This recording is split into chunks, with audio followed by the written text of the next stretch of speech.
Selamat pagi pemirsa, saya Ari Mustika akan menemani Anda dengan beragam informasi terkini di antaranya BNNK Batubara gagalkan peredaran ratusan pil ekstasi. Dampak COVID-19 omset pedagang ikan di Sibolga anjlok. Tengkulo ikat kepala khas Melayu menjadi tren fashion. Selain cuplikan berita tadi, kami juga akan menghadirkan beragam informasi lainnya. Pemirsa, kita jelang sumut hari ini pagi selengkapnya.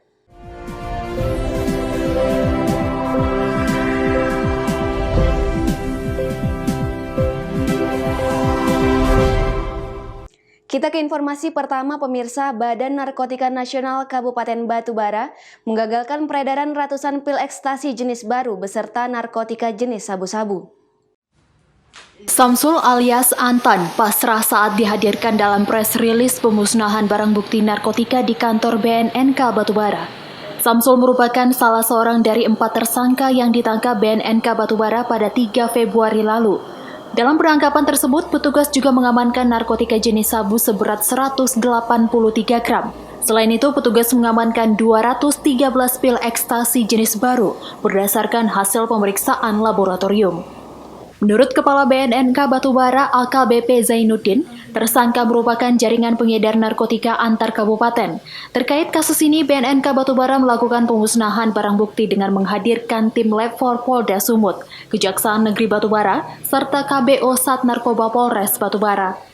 Sebelum dilakukan pemusnahan barang bukti, terlebih dahulu narkotika tersebut dites keasliannya. Setelah itu narkotika diblender serta direbus dan dimasukkan ke dalam lubang yang telah disediakan. Pemusnahan barang bukti berupa narkotika jenis sabu sebanyak 183 gram, kemudian ekstasi 213 butir. Ini adalah kasus yang ditangkap tanggal 3 Februari, di mana ada 4 tersangka, salah satunya adalah Samsul alias Antan, yang kita sita barang bukti dari dia. Hari ini kita musnahkan. Kita sengaja mengundang semuanya supaya disaksikan bahwa yang kita musnahkan benar-benar mengandung narkotika. Pak, terkait temuan itu narkotika jenis baru itu gimana Pak? Ini kemarin hasil pemeriksaan laboratorium, biasanya hasil pengujian MDA. Ini ada jenis baru yang tertera dalam Peraturan Menteri Kesehatan tahun 2021. Ada beberapa jenis masuk dalam narkotika jenis baru dan inilah yang dilakukan pemeriksaan. Ini jenis narkotika ekstasinya jenis baru, dia ada masuk dalam Peraturan Menteri tahun 2021. Itu keterangan dari pihak penguji lab. Taufik melaporkan untuk Evarina TV. Informasi selanjutnya pemirsa, petugas kepolisian Polsek Percut Seituan melakukan razia narkotika dan penyakit masyarakat dengan menyasar salah satu warung remang-remang di kawasan Desa Laudendang, Kecamatan Percut Seituan, Sumatera Utara. Dalam razia tersebut, puluhan botol minuman keras berbagai merek serta 1 unit alat musik DJ disita petugas. Razia narkotika dan penyakit masyarakat ini dilakukan karena banyak laporan keresahan masyarakat dengan keberadaan warung remang-remang di kawasan Desa Laudendang, Kecamatan Percut Seituan. Selain disinyalir menjual minuman keras dan bisnis prostitusi, tempat tersebut juga sebagai lokasi jual beli narkotika. Terlebih di masa pandemi COVID-19, tempat hiburan malam telah memiliki batas waktu untuk melayani pengunjung. Dalam razia ini, beberapa pengunjung terlihat panik dengan kedatangan petugas hingga berupaya melarikan diri dari lokasi warung namun berhasil dihadang. Satu persatu pengunjung diskotik tersebut diperiksa, mulai dari barang bawaan hingga ke bawah meja serta jok sepeda motor pengunjung. Tidak hanya itu, polisi juga memeriksa urin setiap pengunjung. Dari lokasi warung, petugas menemukan puluhan botol minuman keras berbagai merek yang diperdagangkan di warung remang-remang tersebut. Pada malam hari ini melaksanakan razia penyakit masyarakat di salah satu kafe yang berada di Laudendang. Di sana kita dapati puluhan jenis minuman keras berbagai merek, kemudian 1 unit alat-alat DJ. Kemudian kita amankan ke Mako Polsek Percut Seituan. Kapolsek Percut Seituan AKP Jan Peter Napitupulu menegaskan, Operasi ini dilakukan guna menekan penyebaran minuman keras serta senjata tajam yang menjadi salah satu faktor tingginya angka kriminalitas. Wahyu Pratama melaporkan untuk Evarina TV. Sementara itu pemirsa, diduga tahanan kendalikan narkoba di dalam rutan, Selasa malam petugas gabungan mendadak melakukan razia dan tes urin di seluruh blok rutan kelas 1 Labuhan Deli. Dari lokasi petugas menyita puluhan handphone dan 1 orang tahanan positif pengguna narkoba langsung diamankan petugas. Razia dadakan yang dilakukan petugas gabungan dari BNN Sumut dibantu TNI Polri melakukan razia di seluruh blok hunian warga binaan Rumah Tahanan Kelas 1 Labuhan Deli di kawasan Jalan Titi Pahlawan, Kecamatan Medan Labuhan, Sumatera Utara. Dalam razia kali ini tak satu pun sudut ruangan blok hunian yang hampir 90% terlibat kasus narkoba ini bisa lolos dari pemeriksaan petugas gabungan untuk menekan peredaran narkoba. Selain melakukan razia blok hunian, petugas juga melakukan tes urin terhadap 16 orang tahanan yang dicurigai, namun 1 diantaranya positif menggunakan narkoba jenis daun ganja kering. Kepala Rumah Tahanan Kelas 1 Labuhan Deli mengatakan, dalam razia blok hunian, petugas menyita puluhan handphone beserta charger, senjata tajam hingga bong narkoba, dan telah diamankan petugas. Ini kami bersama-sama melakukan penggeledahan bersama dan tes urin. Adapun yang menjadi hasil temuan malam hari ini, kami sampaikan kepada teman-teman pers, ada handphone, ada sajam, headset, charger, dan juga bong, serta dari hasil tes urin, dari 16 orang yang diambil secara acak dari kamar-kamar WDB, ada 1 orang yang positif diduga mengkonsumsi narkoba jenis ganja. Selain melakukan pendataan seluruh barang bukti yang nantinya akan dimusnahkan, Wahyu Pratama melaporkan untuk Evarina TV. Sumut hari ini masih akan kembali sesaat lagi, tetaplah bersama kami.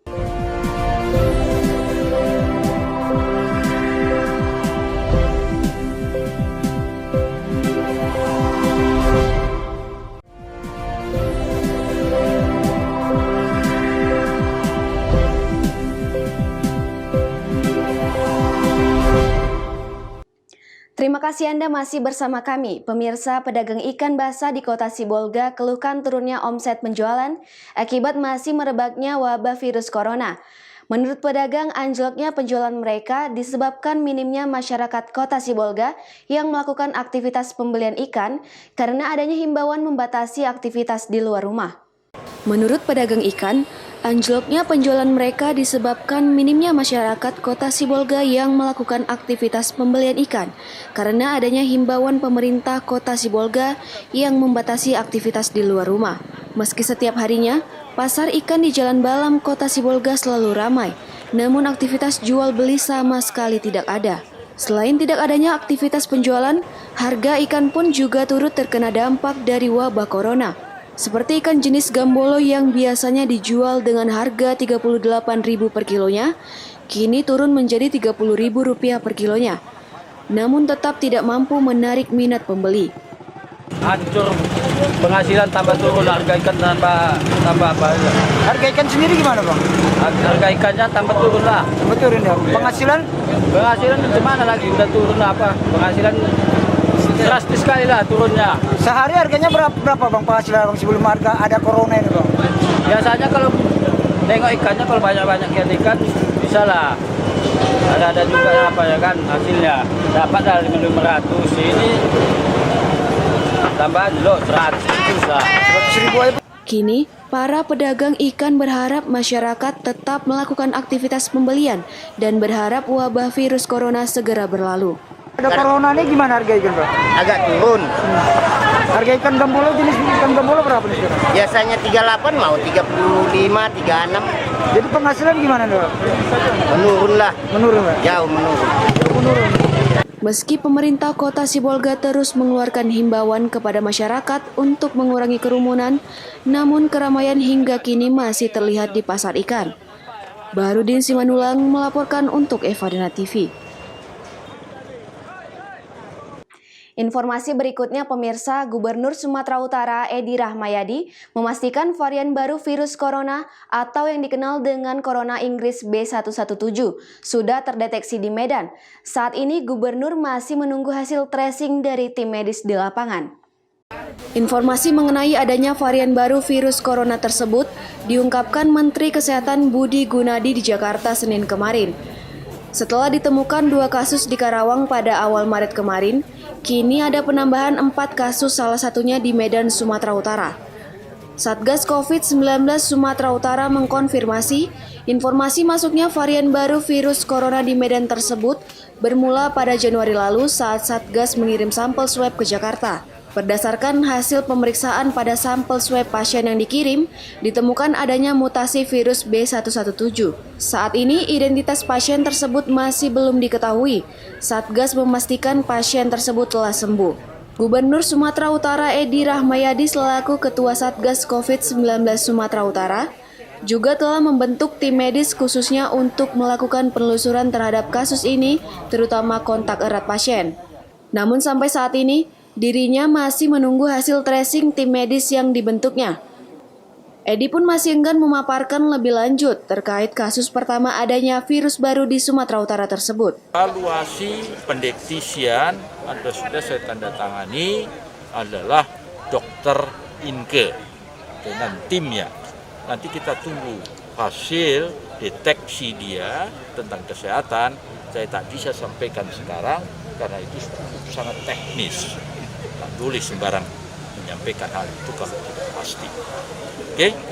Sebelumnya Satgas COVID-19 juga mengingatkan masyarakat untuk tidak terlalu panik dengan adanya virus varian baru. Disiplin protokol kesehatan tetap harus dilakukan untuk mengantisipasi penyebaran virus varian baru tersebut. Daniel Pekuali melaporkan untuk Evarina TV. Pemirsa, ratusan lansia telah disuntik vaksin di Rumah Sakit Umum Pusat Haji Adam Malik Kota Medan. Beberapa di antara lansia tersebut menilai pelaksanaan vaksinasi memberikan dampak yang sangat positif di masa pandemi COVID-19 saat ini. Selain memberi rasa aman, vaksin juga dapat menambah daya tahan tubuh badan dari serangan virus. Program vaksinasi COVID-19 telah berjalan secara bertahap sejak 13 Januari 2021 lalu sesuai dengan ketersediaan vaksin dan target prioritas yang ditetapkan pemerintah.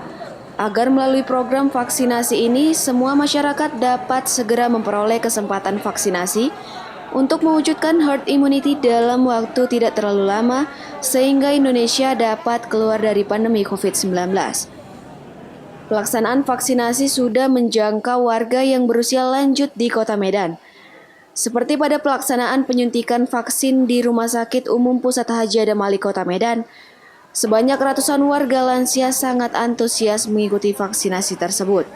Salah satu warga lansia Tamson Simarmata sangat merespon adanya kebijakan pemerintah pusat memprioritaskan para lansia untuk menambah imunitas tubuh melalui penyuntikan vaksin. Pertama, kebetulan saya sebagai ASN, sebagai dosen ya. Jadi dosen ini kan, saya dosen negeri, sekalian bagaimana kita itu di mahasiswa itu bisa kita nanti dengan bebas menyampaikan materi. Atau kalau memang itu sudah nanti harus kontak ya. Yang kedua, sesungguhnya presiden kita aja sudah menganjurkan bahwa ini perlu. Jadi kita nggak perlu ada keraguan-keraguan. Dan dunia mengakui ini, vaksin ini. Jadi kita nggak perlu ragu.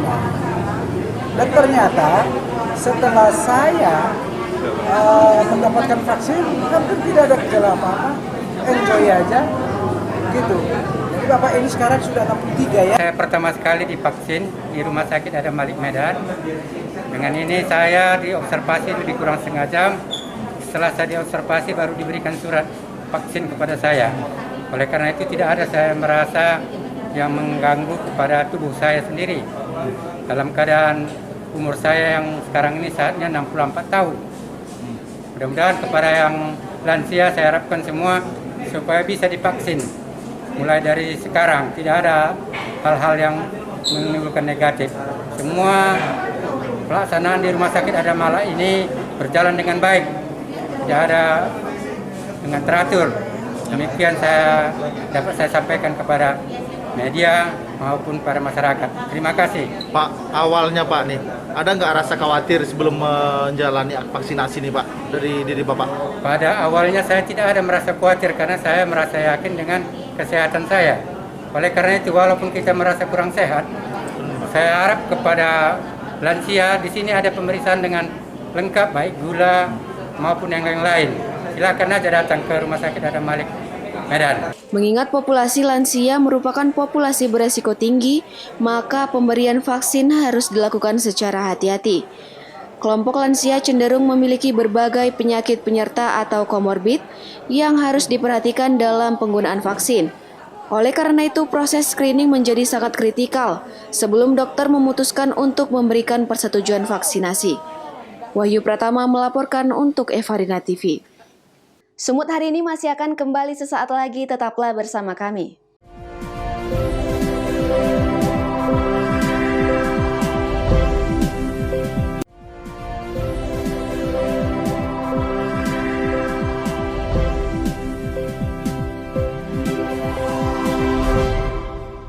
Terima kasih Anda masih bersama kami, pemirsa di Kabupaten Asahan, Sumatera Utara.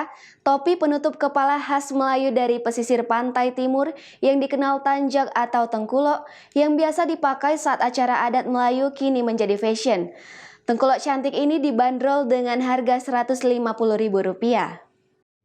Iya, inilah sosok Alamsyah, pria berusia 40 tahun warga Kisaran, Asahan, Sumatera Utara yang berprofesi sebagai penggiat budaya Melayu di wilayah Tanjung Balai, Asahan, Sumatera Utara. Selain penggiat budaya Melayu, ia juga kini menjadi perajin pembuatan tanjak atau tengkulok yang dikerjakan secara manual. Tengkulok yakni topi pengikat penutup kepala berbahan kain songket. Motif tengkulok sendiri dibuat dari berbagai motif negari asal budaya daerah. Tanjak atau tengkulok ini biasanya digunakan untuk acara besar budaya Melayu. Namun ia juga membuat motif sebagai fashion agar dapat digunakan sehari-hari.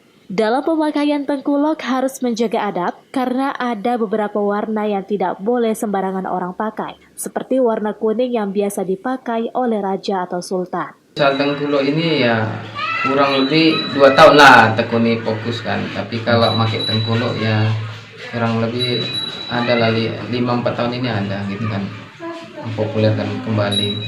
Tengkulok ini apa sih Bang?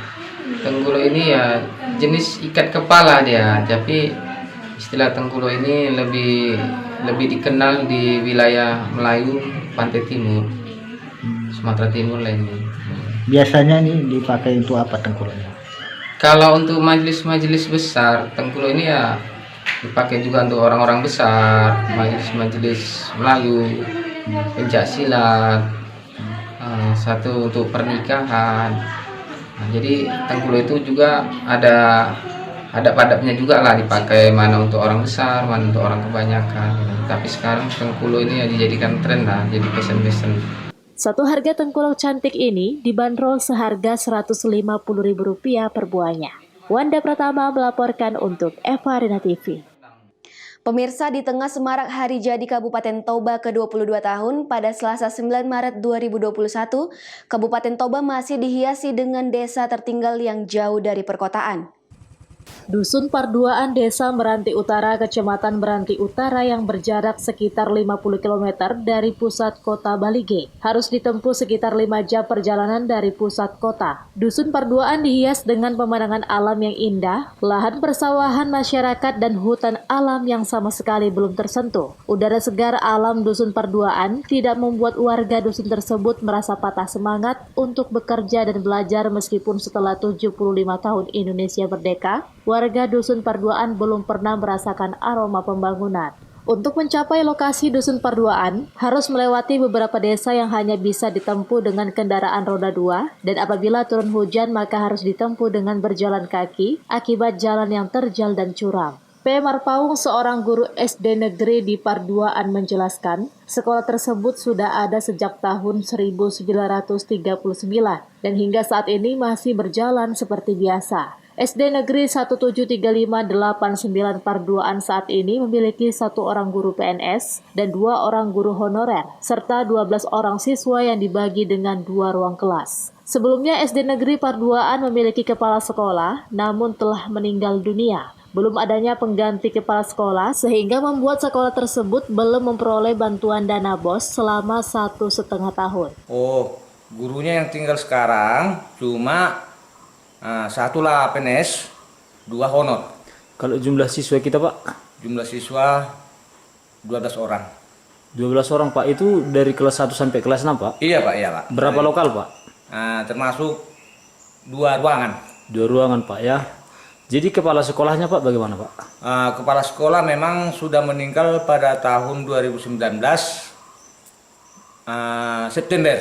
Sampai sekarang belum ada yang menggantikan posisi kepala sekolah di SD Parduan ini. Tidak ada tanggapan dari kecamatan atau kabupaten. Memang pada waktu itu sudah sempat saya laporkan siapa yang bertanggung jawab terhadap SD ini, tapi sampai sekarang belum ada. Memang betul dana BOS sampai sekarang tidak ada cair. Udah berapa lama, Pak?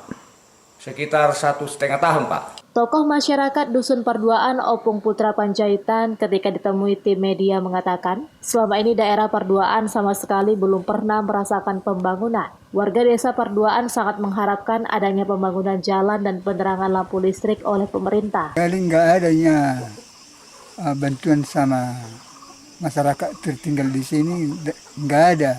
Iya, Pak, ya. Kalau ongkos dari sini, Pak, biaya transportasi untuk membawa barang ke pasar tradisional yang ada di daerah kita ini, Pak, berapa, Pak, tarifnya, Pak? Oh, kalau per kilo dia 2.000 lah dari sini. 2.000 dari sini per kilo, Pak, ya? 2.000 rupiah, Pak, ya? Iya, sampai ke Meranti lah, Meranti Barat. Menanggapi hal tersebut, Bupati Toba Irpoltak Sitorus ketika ditemui saat perayaan Hari Jadi Kabupaten Toba ke-22 Selasa 9 Maret 2021 berjanji akan segera meninjau lokasi Dusun Parduaan dan segera melakukan pembangunan. Tanyakan adalah saya besok akan ke sana, saya akan tinjau hal-hal apa yang diperlukan di sana. Ya harus ada perubahan. Kita harus cukupkan guru dan juga masalah jalan atau apa yang belum tersedia di sana sejak merdeka mereka masih merasa tertinggal. Nah, kita akan segera ke sana, besok akan saya tinjau tempat itu dan kita lihat apa yang bisa kita lakukan. Untuk dana BOS yang 1,5 tahun, Pak, yang belum mereka peroleh, Pak, bagaimana nanti, Pak? Nanti saya cek, nanti saya lihat itu bagaimana apa yang bisa kita lakukan. Nanti saya akan bicara nanti di Dinas Pendidikan. Ya. Jabarlin Saragi melaporkan untuk Eva Rina TV. Pemirsa, demikianlah rangkaian informasi dalam Sumut hari ini pagi. Saya Ari Mustika mewakili kerabat kerja yang bertugas pamit undur diri. Terima kasih dan sampai jumpa.